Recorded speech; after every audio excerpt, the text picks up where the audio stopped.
அமர்ந்திருக்கும் கல்வி அமைச்சர் ராஜ்மோகன் அவர்களுக்கு வாழ்த்துக்களும் வணக்கங்களும். இங்கே நிறைய கவிஞர்கள் வந்திருக்கீங்க, நிறைய பேர் கவிதை பரிசுகளும் பெற்றிருக்கீங்க. உங்கள் எல்லாருக்கும் எனது இனிய மாலை வணக்கங்கள். அப்புறம் ஸ்டேஜில் இருக்கிற சிவகுமார் சார், லிங்குசாமி, பிருந்தா சாரதி எல்லாருக்குமே என்னுடைய இனிய மாலை வணக்கங்கள். கவிக்கோ அவர்களின் நினைவாக இன்று நடத்தப்படும் இந்த தேர்ந்தெடுக்கப்பட்ட கவிதைக்கு வாழ்த்துரைக்கு என்ன கூப்பிட்டாங்க. ஃபஸ்ட்டு இந்த ஹைக்கூ கவிதை அப்படிங்கிறது எனக்கு கவிதை படிக்க வரும், ரசிக்க வரும், எழுத வராது.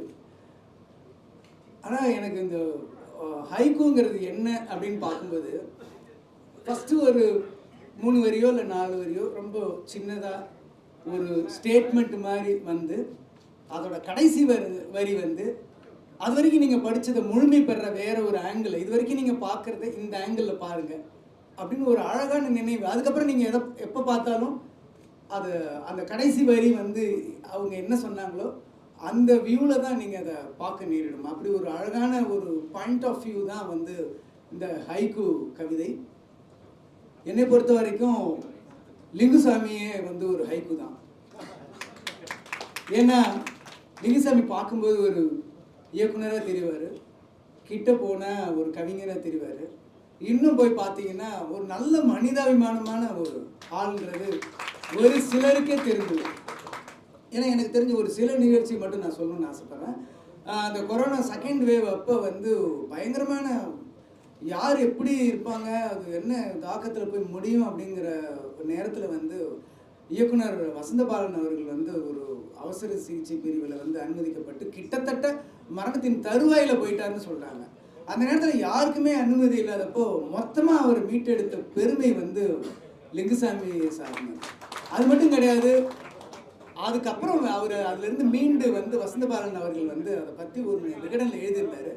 அந்த விகடனில் அவர் சொல்லியிருக்காரு, எனக்கு எல்லாருமே ஒரே மாதிரி தான் தெரியுறாங்க, எல்லாருமே அந்த நீல கலரில் அந்த ட்ரெஸ் போட்டுக்கிட்டு எல்லாரும் உள்ளே வரும்போது என்கிட்ட என்னை நோக்கி ஒருத்தர் வந்தார். என்னுடைய கலங்கிய கண்களில் நான் பார்க்கும்போது ஒரு நீல உடை அணிந்த ஒரு தேவதையாக நான் பார்த்தேன் அப்படின்னு சொல்லி, அது கிட்ட வந்தோடனே தான் தெரிஞ்சது அது என் நண்பன் லிங்கு அப்படின்னு சொல்லி. ஸோ அந்த வரிகளில் ஒரு கவிதை இருக்குது பார்த்தீங்களா, அதுதான் லிங்குசாமி.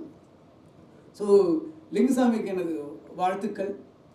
அதே மாதிரி இந்த அவரோட கவிதைகளில் எனக்கு ரொம்ப பிடிச்சது இந்த மாதிரி ஒரு 4 வரி கடைசி வரி அப்படியே மொத்த வரைக்கும் அது வரைக்கும் நீங்கள் பார்த்தது அப்படியே மாற்றி அமைக்கிற ஒரு ஆசையாய் வாங்கினேன் புத்தன் சிலை. ஸோ எதையும் ஆசைப்படாதுன்னு புத்தர் தான் சொன்னார். ஆனால் புத்தர் சிலை வாங்கணும்னு ஒன்று ஆசைப்பட்டான்னு ஒன்று இருக்குது பார்த்தீங்களா, அந்த விஷயம் ரொம்ப அற்புதமாக இருந்தது. அதே மாதிரி இப்போது பிருந்தா சாரதி சார் கூட சொன்னார், நான் அதையும் குறிப்பிடணும்னு நினச்சிக்கிட்டு இருந்தேன். இஸ்திரி போடும் தொழிலாளியின் வயிற்றில் சுருக்கங்கள் என்ன ஒரு அழகான ஒரு வரிகள் பாருங்க. கொஞ்ச நாளைக்கு முன்னாடி நான் நம்ம வைரமுத்து சார் ஒரு கவிதை கூட படித்தேன். அதில் கூட ஒன்று சொல்லியிருந்தாங்க, நெசவு நெய்யும் தொழிலாளியின் தறியில் நூல் நூத்தது சிலந்தி. ஸோ ஒரு வறுமையும் அதுக்குள்ளே இருக்கிற என்ன சொல்கிறது ஒரு பெயினையும் எவ்வளோ அழகாக இனிமேல் ஒரு சிலந்தி நூல் நூத்துது அப்படின்ற பாருங்க ஒரு தறியில். ஸோ அதுதான் அந்த ஹைக்கூ நீங்கள் அது வரைக்கும் படிக்கிறது அந்த கடைசி பேர் அப்படியே பிரட்டி போடுற ஒரு விஷயந்தான். இதில் கூட நான் சில கவிதைகள் படித்தேன். வாடி நின்றது கொக்கு, ஓடியதெல்லாம் ஜோடி மீன்கள்.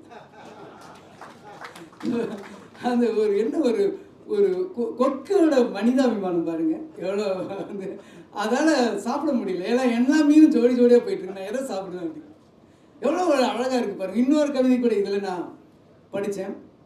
அது அம்பு எய்து விழுந்தது பறவை, அதன் வாயில் அதன் குஞ்சுகளின் இறை. ஸோ ஒரு கவிதையை அது ஒரு புரட்சியை சொல்ல முடியும், ஒரு ஏழ்மையை சொல்ல முடியும், ஒரு மனிதாபிமானத்தை சொல்ல முடியும். அப்படிங்கிறது தான் இந்த ஹைக்கூ. அதில் ஒரு பெரிய மேதையான கவிக்கோ அவர்களோட நினைவுக்காக இவ்வளோ வருஷம் நடத்துகிற சிவகுமார் சார், மேடையில் இருக்கிற லிங்குசாமி, பருந்த சார் எல்லாருக்குமே என்னுடைய வாழ்த்துக்கள். இதில் பரிசு பெற்றவர்கள் எல்லாருக்குமே என்னுடைய வாழ்த்துக்கள். உங்களோட கவிதைகள்லாம் நான் பெரட்டும் போது கொடுத்தாங்க. நிறைய நல்லா இருந்தது. அதில் மனசில் இருந்தது மட்டும் சிலதை சொன்னேன். எல்லாருக்கும் இன்னும் நல்லா வளரணும்னு சொல்லி என்னுடைய வாழ்த்துக்கள். நன்றி.